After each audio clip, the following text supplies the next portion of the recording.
오늘 CBS 광장에서는 간토학살의 진실과 국가적 책임에 대해서 이야기 들어보려고 합니다.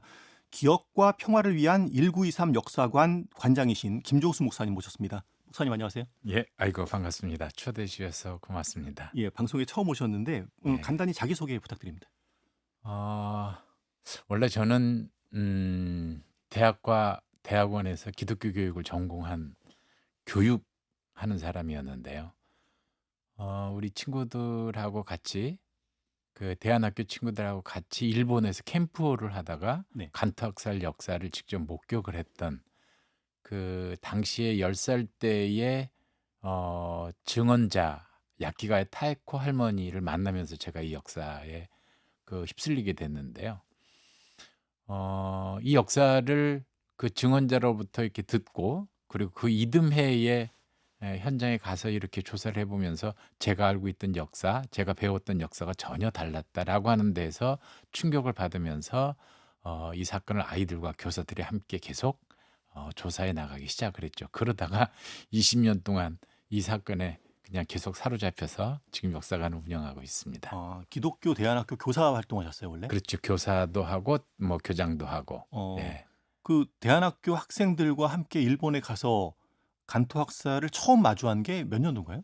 그게 2006년도입니다. 2006년이요. 예. 그럼 그때부터 지금 근 20년 그렇죠. 동안 이 일을 우리 사회와 교회에 알리기 위해 예. 애쓰고 계시는군요. 예예. 어, 우선 간토학살이 어떤 사건인지 뭐 아시는 분들도 있겠으나 대부분 좀 자세히 모르실 것 같아요. 좀 설명을 좀 해주시죠. 어, 저도 처음에는 교과서에서 배우기로 1923년 9월 1일 어 굉장히 큰 그때까지만 해도 경험해 보지 못했던 커다란 지진으로 인해서 일본의 그 관동 일본 본토 발음으로 하면 간토 지역에 네.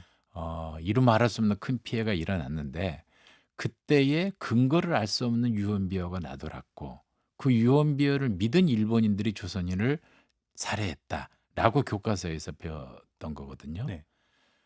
그런데 제가 만났던 그 할머니의 증언에 의하면 그리고 그 다음 해에 뭐 전시회를 통해서 자료를 통해서 만나본 간토학살 사건은 전혀 다른 맥락이 있어서 그때부터 충격을 받기 시작을 했던 거죠. 이 얘기가 뭐냐면 세 가지의 그 왜곡인데요. 첫 번째는 유언비어가 근거가 없다라고 하는 것이어서요. 그런데 사실 이게 근거가 없는 것이 아니라 일본 정부가 의도적으로 거짓 뉴스를 퍼뜨렸다라고 하는 것이 사실입니다. 그 유언비어의 내용은 뭔가요? 이를테면은 가정 공동체를 파괴하기 위해서 조선인들이 떼를 지어 몰려 들어가서 조선인 부녀자들을 윤관하고 그다음에 강도짓을 하고 그래서 가족 공동체를 망가뜨렸다거나 네. 마을 공동체를 망가뜨리기 위해서 우물에 독을 풀어서 마을 주민들을 전부 다 독살시키려 했다거나 일본의 경제적 기반을 와해시키기 위해서 산업재 시절에 불을 지르는 방화를 했다거나 그리고 정치인들을 죽이기 위해서 테러를 모의한다거나 하는 전반적인 일본의 그 폭동, 내란을 일으키고 있다라고 하는 유언비어를 퍼뜨리게 된 거죠. 정부가. 예. 예.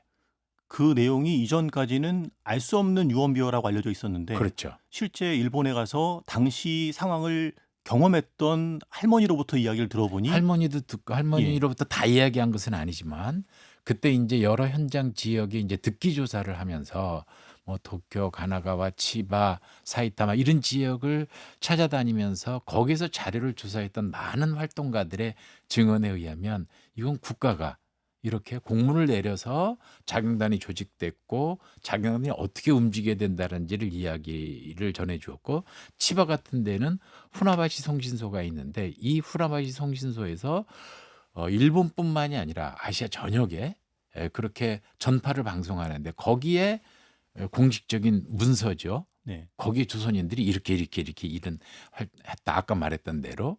그래서 저녁에 그것을 퍼뜨린 거예요. 일본 관원이. 지진이 발생한 그날 밤에 그렇죠. 그날 예. 밤부터 헌병이 말 타고 다니면서 골목골목마다 이야기를 했거나 경찰서에 방을 붙였거나 그리고 그 다음 해에 이제 아까 말씀드렸던 후나바시 송신소에서 전체의 그 무선 송신을 했다거나 네. 아니면은 각 그 도도부 현에 우리를 이야기하면 뭐 뭐 군면에 이첩을 한다고 하죠. 우리를 이야기하면 공문을 발송하는 겁니다. 네. 이렇게 체계적인 방법으로 거짓 뉴스를 퍼뜨리고 계엄을 확산시킨 거죠. 예. 그것이 근거를 알 수 없는 유언비어다라고 하는 대목이고요. 예. 그다음에 둘째는 일본 사람들은 소문을 믿었다라고 이야기를 하는데 예. 사실은 소문을 믿은 게 아니라 아까 말씀드렸던 대로 정부의 발표를 믿은 거예요. 예. 경찰서의 방을 믿은 거고 헌병이 말 타고 다니면서 했던 이야기를 믿은 거죠. 네. 공문서를 사실로 받아들인 거고. 그러니까 소문을 믿었다라고 하는 것은 그거는 조금 틀어서 왜곡이 된 거고 물론 소문을 믿었다라고 하는 말이 일리가 있는 부분은 있어요. 그건 뭐냐면 자경단들이 소문을 부추겨요. 크게 막 눈동이 굴리듯. 네. 그래서 없는 사실을 여기저기 있게 만드는 그런 일들이 있었던 것이고 그다음에 가장 중요한 것은 일본인이 조선인을 죽였다라고 하는 서술인데요.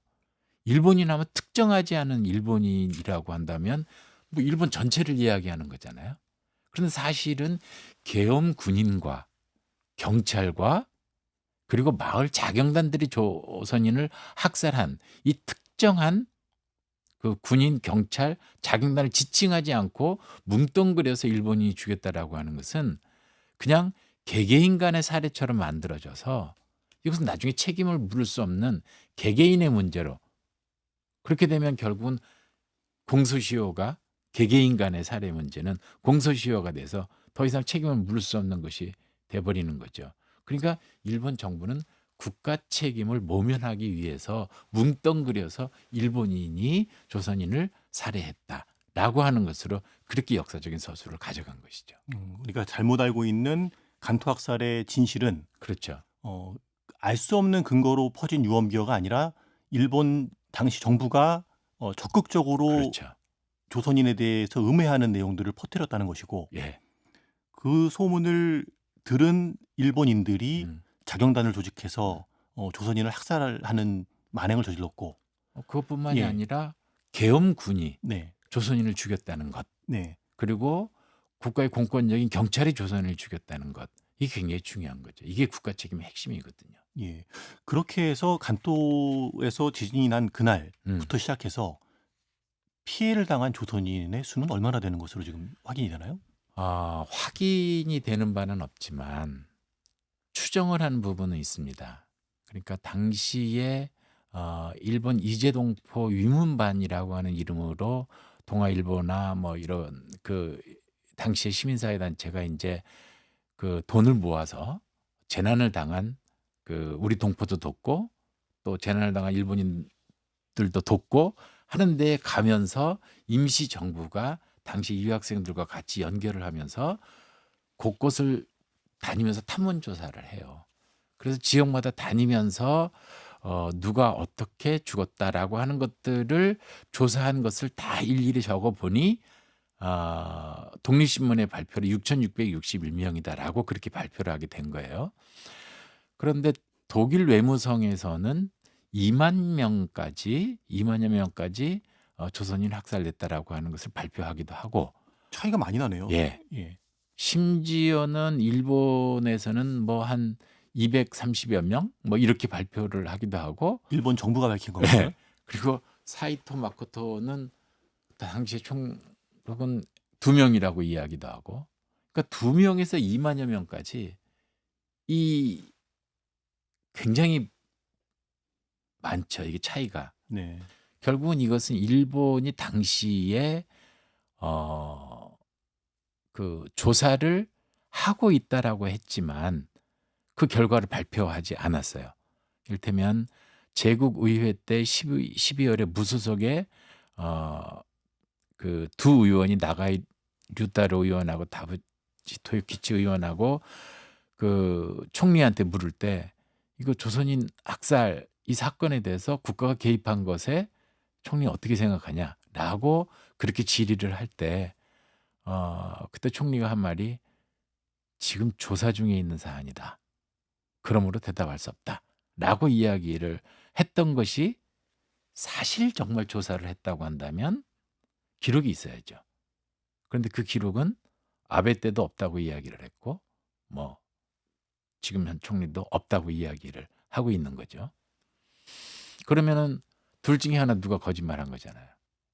그 당시에 총리가 거짓말했든지 자료는 있는데 없다고 거짓말하든지 중간에 없어질 리는 없으니까.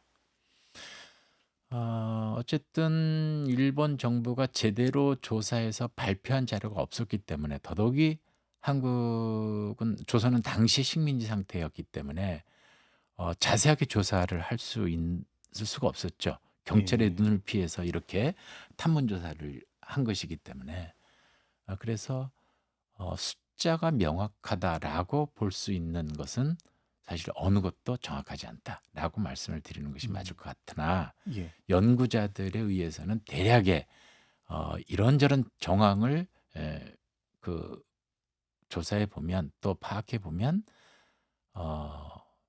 그렇게 독립신문이 발표했던 6천여 명의 그 조선인 학살 숫자는 얼추 맞는 것 같다라고 그렇게들 이야기들 하고 있습니다. 예.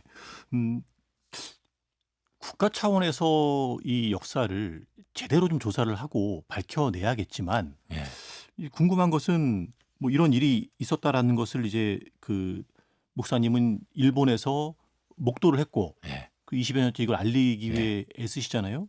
근데 일본이 당시에 왜 그랬을까는 음.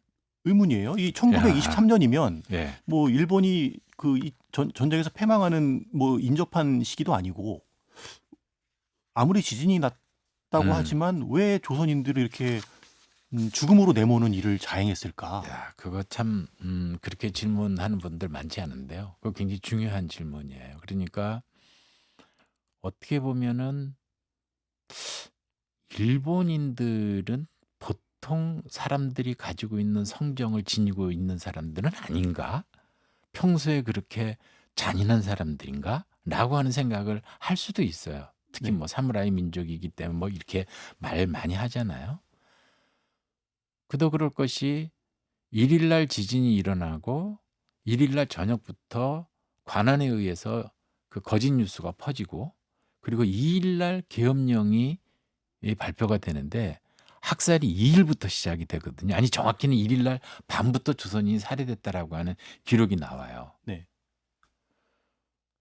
계엄령이 발표되고 몇 시간 지나지 않고 자경단들이 갑자기 조선인을 옆에 같이 함께 일하던 이웃을 대한민국 조선인들은 그럴 수 있을까? 도대체 어떤 그 심정의 변화가 일어난 거지라는 생각을 하게 되잖아요. 이제 그런 부분에서 우리가 이제 여러 그 소위 정동의 변화를 생각을 하게 되는데 이것은 불령선인이라고 하는 말을 우리가 이해하면 이 문제를 접근해 들어갈 수 있어요. 다시 말하면 1910년도에 일제에 의해서 강제 병합이 되는데 그때에 그 대한제국이었잖아요. 네. 그럼 대한인이잖아요. 대한민국인 네. 대한인이잖아요. 그런데 일본인들은 그렇게 부르질 않았어요. 조센징이라고 불렀어요. 그러니까 대한제국을 인정하지 않은 거예요. 예. 그래서 그 조선인도 조자를 빼고 센징이라고 불렀어요. 우리가 중국인들을 그 비하하는 말로 뭐 사람들이 짱깨 뭐 쪽발이 뭐 이렇게 비하하게 부르는 것처럼 조선인을 센진이라고 불렀어요. 비하하는 말이거든요. 그다음에 1919년에 3.1 운동이 막 일어났을 때 그때에 일본에서는 조선인들의 행위를 우리 입장에선 독립운동이지만 네. 그거를 불령이라고 불렀어요. 불령. 그냥 쉽게 이야기하면 불량스러운 행동이라고 봤던 거죠. 저들이 옳지 못한 일을 하고 있다. 그래서 두 개를 합쳐서 불령선진, 후테이센진이라고 하는 말이 1919년에 등장을 해요. 그러니까 이 후테이센진이라고 하는 말은 우리식으로 이해를 하면 그냥 빨갱이 같은 놈이에요. 그러니까 저 조선인들이 빨갱이들이기 때문에 무슨 짓을 어디서 벌일지 모른다라고 하는 위기감을 늘 정치권들은 갖고 있었던 거예요. 이런 조선인들에 대한 그 이미지가 소위 이제 그들은 늘 테러리스트로 언제 어디서 해코지할지 모르는 그러한 우리로 이야기하면 독립운동가고 그들이 이야기를 하면 전체가 테러리스트라고 이렇게 본 것이고 또 하나는 일본 시민사회가 굉장히 많은 변화를 겪는 시기입니다. 다시 말하면은 그 메이지 유신 이후에 서구의 문물로부터 이렇게 받아들여 오게 되니까 서구에 함께 민주주의와 인권의 문제가 같이 들어오기 시작을 했고 그래서 일본의 가장 밑바닥 천민인 브락민이라고 하는 이 브락민들이 신분 해방 운동을 시작을 해요. 이것이 이제 형평사 운동인데 네. 22년대 형평사 운동이 진주에 가면은 22년대 수평사 운동이 진주에 가면 형평사 운동을 해서 밑바닥층까지 서로 간에 연대가 이루어져요. 그리고 제일 조선인 노동자들이 일본에 들어와서 노동운동을 하다가 일본의 노동자들하고 함께 노동연맹을 만들고 서로 간에 그리고 노동자들끼리 연대를 해요. 여성은 여성들끼리 여성 해방운동을 하면서 제주의 여성들하고도 제주의 여성들도 그때 막 그 여성 인권운동이 일어나기 시작을 하거든요. 해녀들이. 그러니까 일본과 조선인 간의 소위 민주의 맹아들이 막 이렇게 들고 일어날 때예요.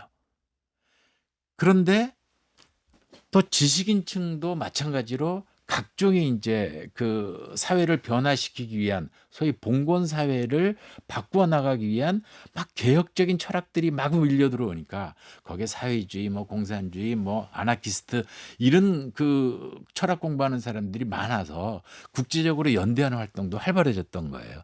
그러니까 다양한 막 출판물들이 나오게 되고 그러니까 우리를 이야기하면 80년 광주 민주화의 봄이랄까 네. 이런 거예요.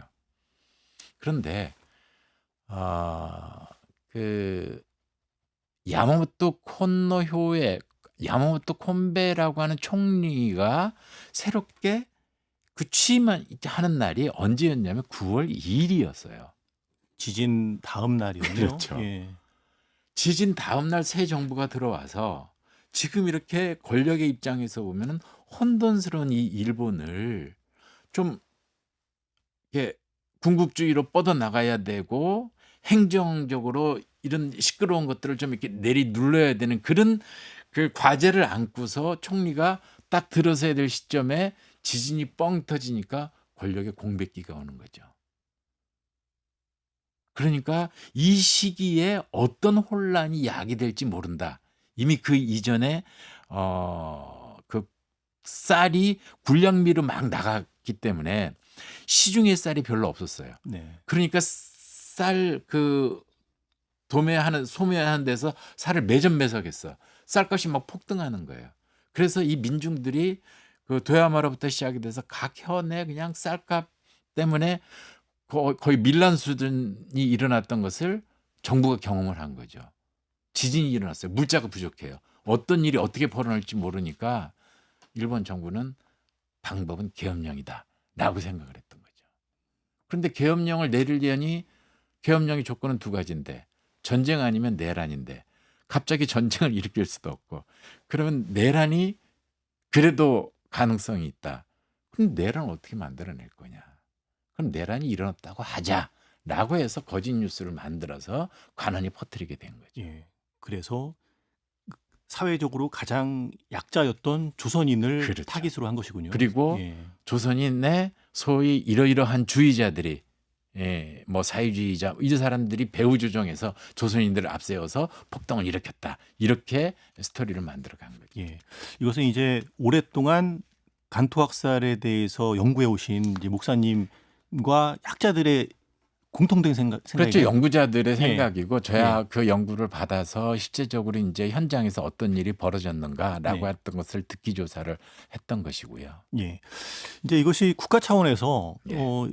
이 역사를 제대로 규명하는 것이 필요할 텐데 목사님께서는 지난 20년 동안 이 관련된 법을 만들기 위해서 애써 오셨어요? 그렇죠. 제가 이 운동을 시작할 때가 17대 국회였고 예.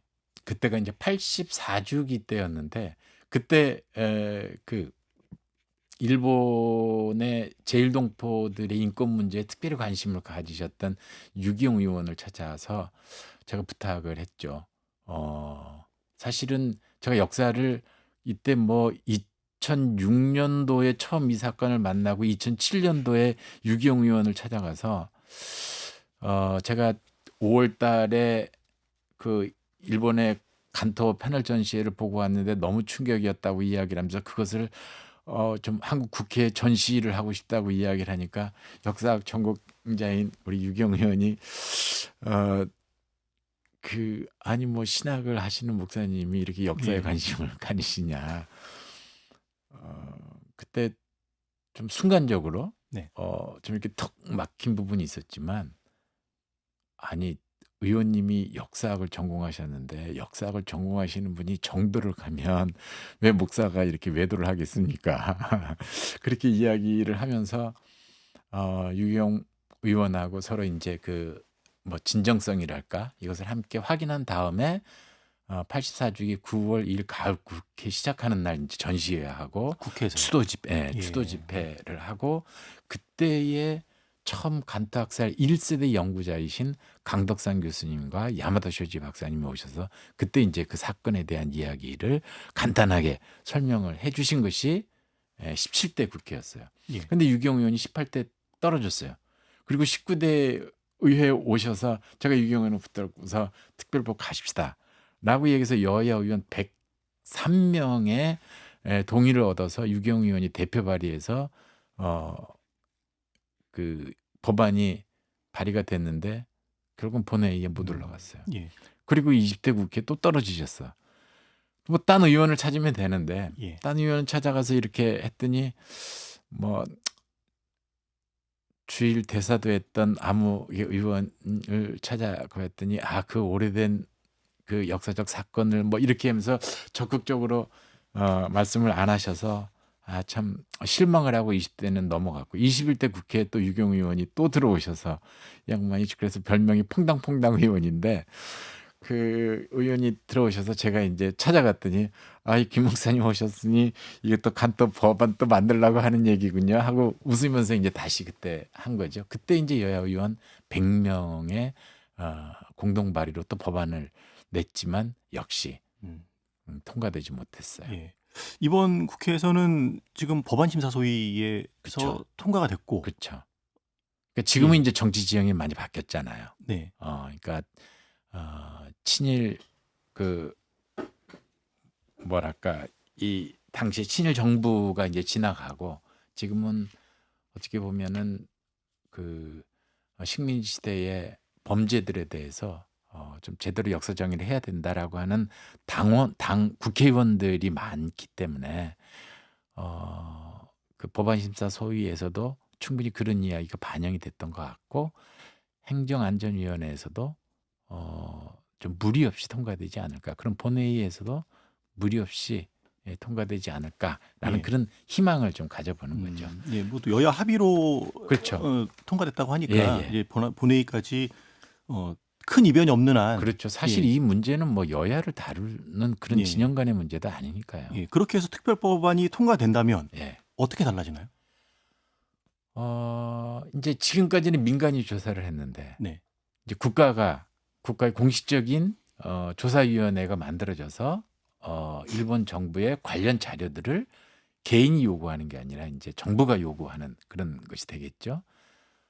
뭐 우리나라의 외교 능력이 어느 정도 좋을지 모르겠으나 어쨌든 외교 역량을 잘 발휘하면 그동안 연구자에게도 내놓지 않았던 그런 자료들이 밝혀지게 되면 좀 더 많은 역사적 진실을 밝혀낼 수 있겠다라는 생각이 들고요. 또 하나는 민간 차원에서 유족을 찾는 일이 너무 힘든 거예요. 정보를 쉽게 우리가 이게 족보도 봐야 되고 그리고 그 면사무소에 들어가면 사망자 명부도 봐야 되고 뭐 이런 것들을 대조해야 되는데 민간이 할 수 있는 부분은 너무 제한이 돼 있잖아요. 이것을 이제 국가가 적극적으로 하게 되면 전문가들이 나서면 아무래도 유족들도 많이 찾아낼 수 있게 되겠죠. 예.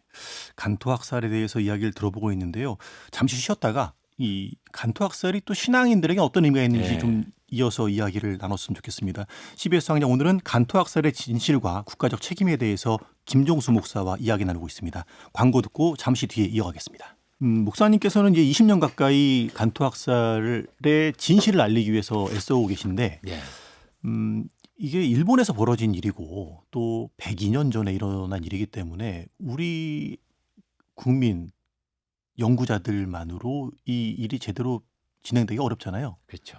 이게 지금 가능한 것은 일본 내에서 또 양심 있는 이들이 있어서 그들이 이 진실을 알리기 위해서 진상규명하기 위해서 노력해왔기 때문에 이게 가능하지 않을까 싶은데요. 예. 예. 일본 내에서 분위기는 어떻습니까?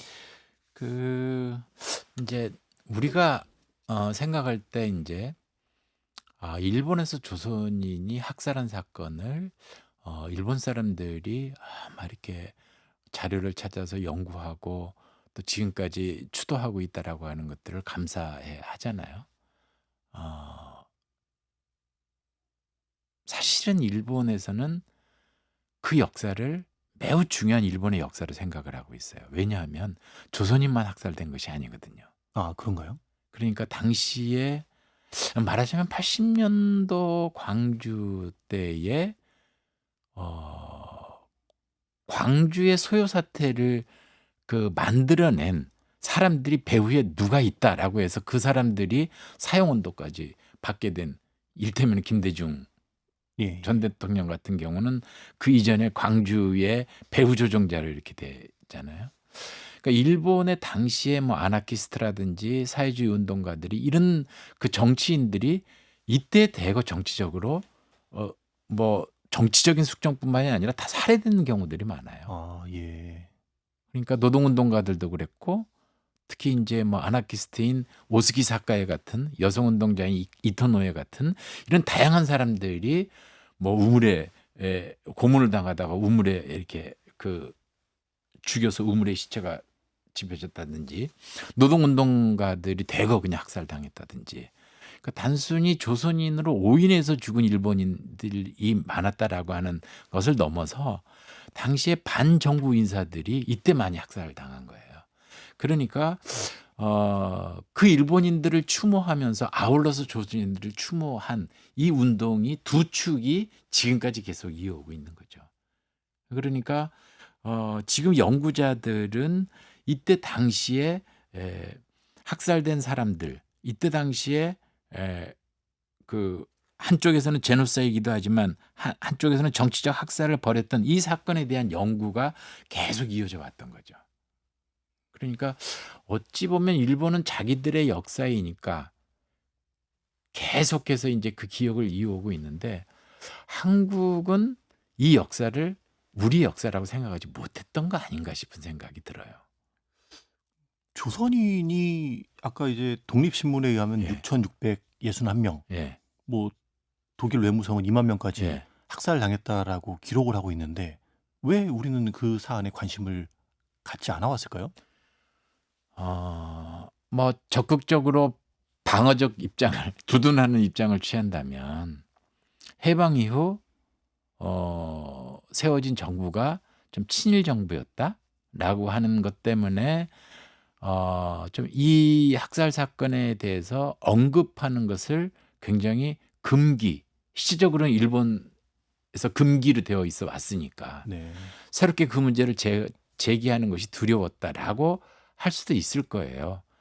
그런데 뭐 민주정부가 들어서도 여전히 이 문제에 대해서 제가 활동했을 시기가 노무현 정부, 그리고 문재인 정부, 그리고 이제 이재명 정부, 소위 민주정부를 다 거쳐오고 있거든요.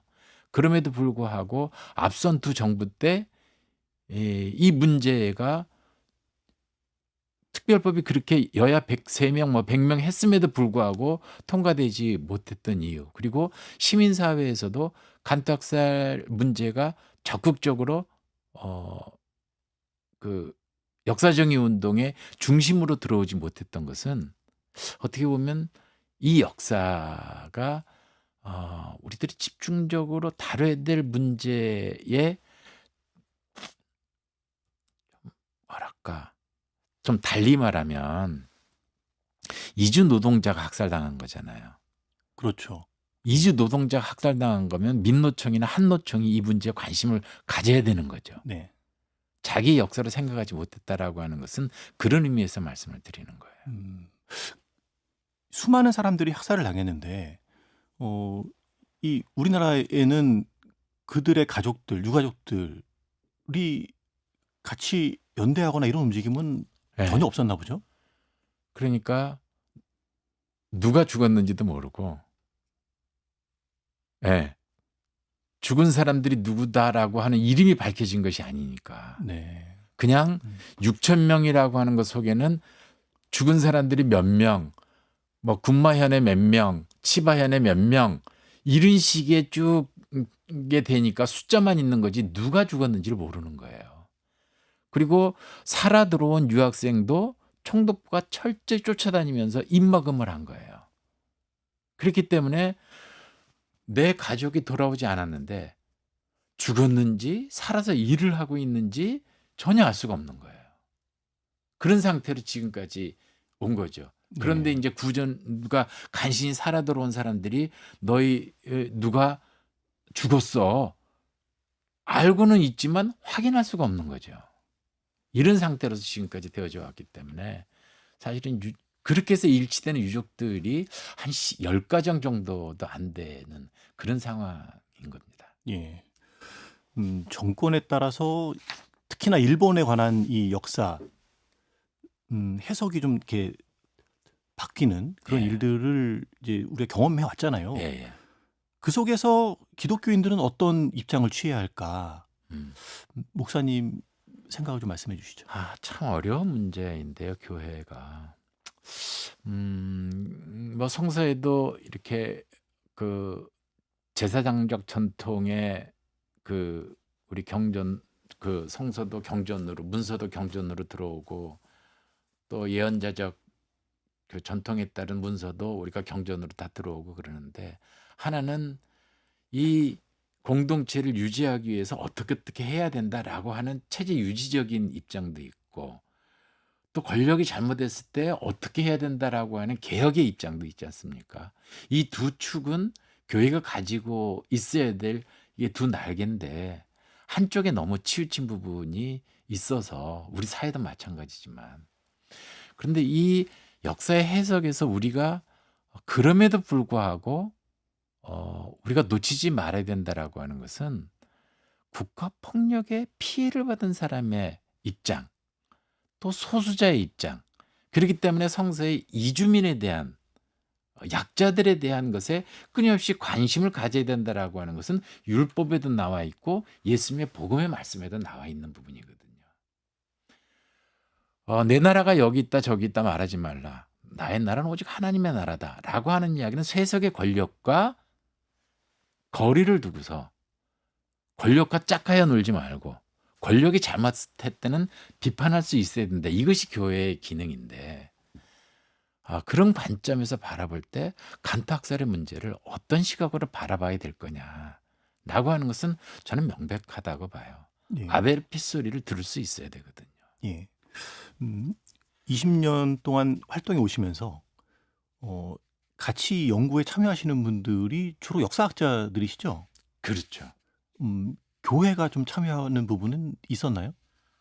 제가 이제 그 속해 있던 한국 기독교 장로회 네. 또 거기에서도 그 작은 교회들 소위 이제 민중교회라고 하는 그 지금은 그 민중성교회라고 그렇게 이름을 바꿨습니다만 기장민교라고 하는 교회의 그 회원들이 제가 하는 일들을 많이 이렇게 도움을 줬어요. 예. 그 자기들도 어렵지만 뭐 조사하러 나간다고 하면 십시일반 이렇게 후원금도 보내주고 그리고 한국 기독교 장로회 내에는 교회와 사회위원회에서 1923 진상규명위원회라고 하는 소위원회를 제가 중심이 돼서 목회자들이 함께 꾸리기도 했고 또 한국 기독교 장로회 교회력에 9월 첫째 주일은 제일동포 선교주일로 정하고 있어요. 하필이면 왜 9월 첫 주일일까? 그 의미를 담았군요. 그렇죠. 예. 간타학살의 의미를 담아서 제일동포들이 처한 현 상황을 보고 그들의 인권을 옹호할 수 있는 그런 그 주간으로 설정을 한 거죠. 예. 얼마 전에 기독교 장로회의 향림교회에서 예, 102주기 간토학살 추모 예배가 열렸어요. 예, 예. 해마다 추모 예배를 교단 차원에서 이렇게 마련하나 보죠? 저희 교단은 제가 그 84주기 이후로 계속 추도 예배를 드려왔고요. NCC도 관심을 갖고 몇 차례 함께 하기도 했고 또 그 일본 NCC하고 한국 NCC하고 함께 연대해서 도쿄에서 추도 예배도 함께 드리기도 했습니다. 특히 일본에서는 9월 1일 날 새벽마다 그 간토에 있는 교회 목회자들이 모여서 새벽에 함께 추도 예배를 드리기도 합니다. 예. 그리스도인들이 간토학살을 이제 이 주목하고 이 역사 정의를 세우는 일에 관심을 가져야 할 이유, 뭐 신학적인 이유, 역사적인 이유도 좀 듣고 싶은데요. 우선 그 저는 이제 카인과 아벨의 그 이야기 속에서 단순히 뭐 이제 카인과 아벨이 육체적인 형제로 이해할 수도 있지만 크게 보면 하나님의 자녀들의 서로가 서로를 죽이는 일들 속에서 아벨의 핏소리가 들렸다. 하나님께서는 그 소리에 외면하지 않으신다라고 하는 거죠. 강자에 의해서 죽임을 당한 약자의 핏소리를 하나님께서는 외면하지 않으신다라고 하는 것을 우리는 기억을 해야 될 것 같아요. 지금도 마찬가지로 벌어지고 있는 이 제노사이드, 이스라엘과 팔레스타인 간의 이 문제에 대해서 하나님께서는 어떤 소리를 들으실까? 네. 우리는 신앙적으로 생각을 해야 되고 또 하나는 요나를 저는 좀 이렇게 생각을 많이 하게 돼요. 그 자기들 못 살게 군 나라에 가가지고 회개를 하라고 이야기하는데 자기는 못 가겠다는 거잖아요. 예. 그들이 우리들한테 한 짓이 얼마나 잔인하고 얼마나 못된 짓을 했는데 내가 걔네들을 회개시켜 그들을 구원에 이르게 해? 나 못하겠습니다. 차라리 나를 죽이십시오. 그리고 나 자기 그냥 받아 죽겠다는 거잖아요. 네. 그런데 그들을 회개시켜서 요나를 회개시켜서 서로 함께 화해할 수 있도록 만드는 것이 우리들의 신학이라고 한다면 또 이 서로 간에 원수된 것들을 하나로 만든다고 하는 것이 오죽 어려웠으면 예수님께서 십자가에 달려서 돌아가시게 되었을까요? 우리가 서로가 서로를 원수로 바라보는 그 사람들의 입장을 생각해 보면 내가 저들하고 어떻게 화해를 합니까? 말도 안 되죠. 인간으로서는 도저히 되지도 않는 일을 예수님께서 십자가에 달리셨으니 우리도 해야 되는 것이고 그것이 교회가 해야 될 일이기 때문에 가해자, 가해국, 피해국을 넘어서 이제는 다시는 이런 일들이 벌어지지 않아야 되겠다라고 하는 것이기 때문에 역사를 기억해야 되는 거고 그 기억을 계승하는 것이 누구냐. 정말 교회가 그 일을 했으면 좋겠다. 저는 그렇게 생각을 하는 거죠. 예. 그런 점에서 한국 교회가 간토학살 진상 규명과 기억을 위해서 어떤 역할을 해야 한다고 보십니까? 우선 이 역사를 좀 알았으면 좋겠어요. 저 역사관에 좀 많이 왔으면 좋겠어요. 예. 어. 기억과 평화를 위한 1923 역사관. 예, 천안에 천안에 있는. 있는데요. 예. 그냥 그 내비게이션으로 1923 역사관 하면은 나와요.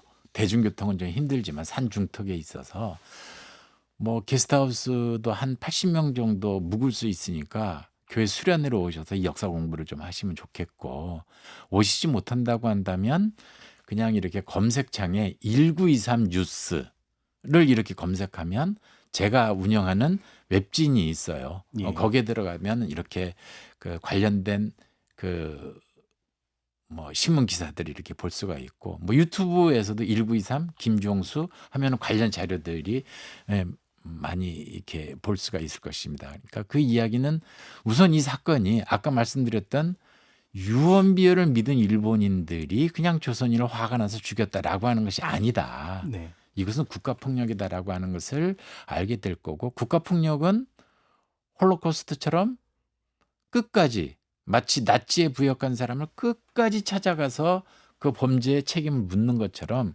이것은 끝까지 책임을 물어야 되는 부분이거든요. 다시는 이런 일이 일어나지 않도록 하기 위해서. 그래서 우선 교회가 알아야 된다. 그리고 교회가 이 운동을 기억을 기록하고 그 기록을 다양한 형태로 문화적으로 표현하고 책으로 출판하고 하는 일들을 그 적극적으로 봐주고 사주고 도와줘야 된다. 그래서 그들과 함께 사실 이게 1923 역사관은 민간이 설립한 역사관이잖아요. 얼마나 운영이 어렵겠습니까? 예. 교회가 함께 경영단체가 된다고 한다면 그것도 좋은 일이 될 수 있겠죠. 예. 간토학살 진상 규명과 더불어서요. 교회 한국 교회는 이제 사회 문제에 음, 관심을 갖는 교회도 있고 또 관심이 없는 교회도 있고 좀 다양합니다. 네. 이 사회 현상, 사회 역사 이런 부분에 교회가 좀 더 참여해서 이 하나님의 뜻을 좀 펼쳐가기 위해서 좀 뭐 노력이랄까요? 좀 음. 어떤 부분에 좀 고민을 해봐야 될지 좀 들어보고 교회가 싶은데요. 예. 참으로 오랫동안 진영에 갇혀버렸어요. 복음을 잃어버리고 정치 진영에 너무 갇혀버려서 서로가 서로의 목소리를 들으려고 하질 않아요.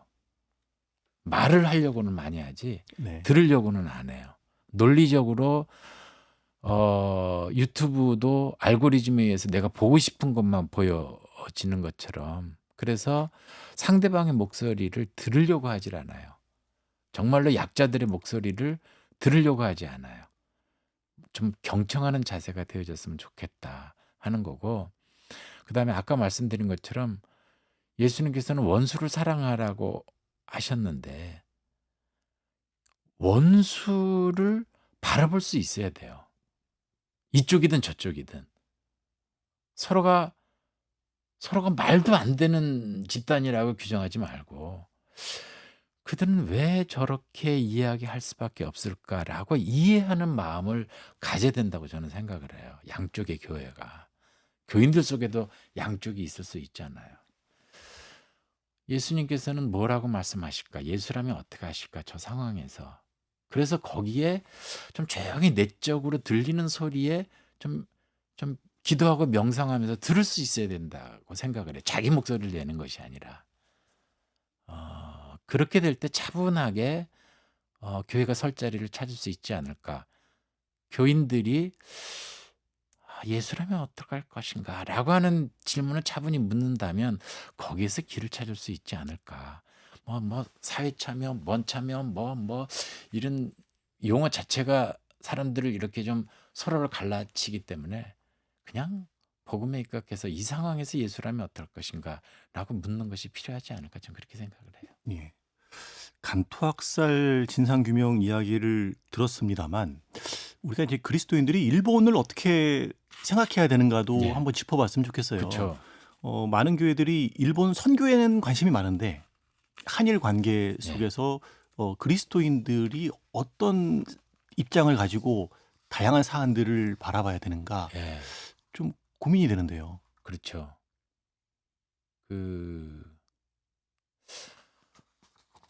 일본 하면은 좀 표현이 방송에 그렇습니다만 일본 하면 사람들이 뒤에 따라붙는 게 하나 더 있어요.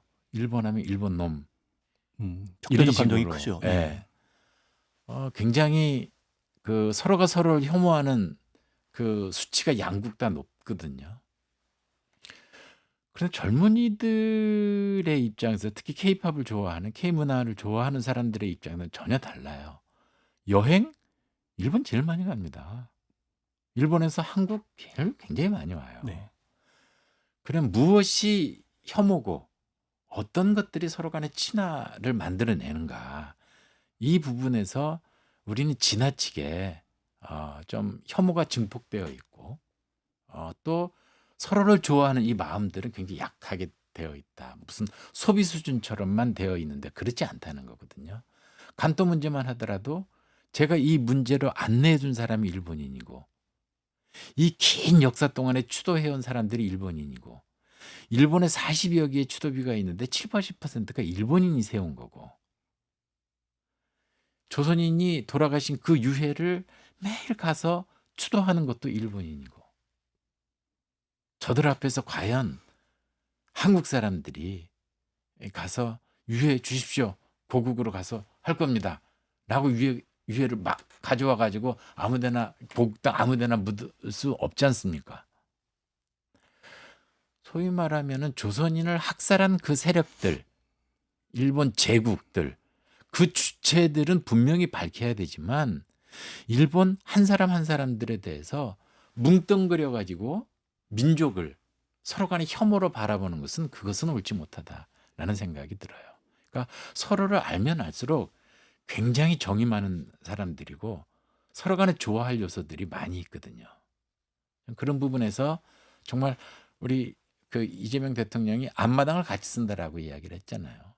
같이 공동으로 공유해야 될 것들이 너무 많은 사람들이기 때문에 또 특히 아시아에서 시민의 의식을 가지고 있는 나라들이 많지 않아요. 그렇기 때문에 한국과 일본의 시민들이 연대해서 정말로 아시아의 민주주의를 함께 이끌어갈 연대의 동지들로 바라봐야 된다고 저는 생각을 해요. 예. 이제 이야기를 마무리할 때가 됐는데요.